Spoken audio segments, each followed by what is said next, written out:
Yang tag saya dekat video ni masalah steering X50. Jom kita tengok. Kau nak kena pusing. It's not. Oh my god. No, Oh my just god. to show them that it's not raining. Tak boleh ni. Kita akan neutral ya.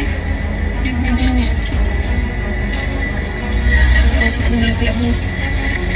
No, boleh kono pula. Lah, saya tak mau nak teruk-teruk sangat pasal isu ni. Saya tak mau nak kecam dia. Tapi sebenarnya terima kasih kredit tu owner video yang buat video ni. Itulah sebenarnya kelebihan Proton X50. Kaitan lain pun ada. Isu ni ditujukan khas untuk Proton X50. Jadi saya cerita lah. Itu sebenarnya kelebihan dia. Money can buy brain. Aduh. Ni sebenarnya dia fun to drive. Steering tu tengok dia bawa dalam keadaan slow dan dia pusing steering macam tu. Kereta tu sebenarnya bergerak je. Cuma steering dia terlalu ringan. So itu kelebihannya yang ada di Proton X50. Jom kita tengok. Okey, kelebihan X50 yang saya cakap tadi adalah EPS mode switch ni. Bukan setakat mode driving saja yang ada. Steering pun boleh set bosku. Comfort dia jadi ringan, normal dia jadi berat sikit, sport dia steering sangat-sangat berat. Dan kita confident untuk kita bawa laju. Bukanlah saya menggalakkan untuk bawa laju. Cuma orang kata bila hang bawa laju, steering ringan dia jadi tak shock. So kita boleh set.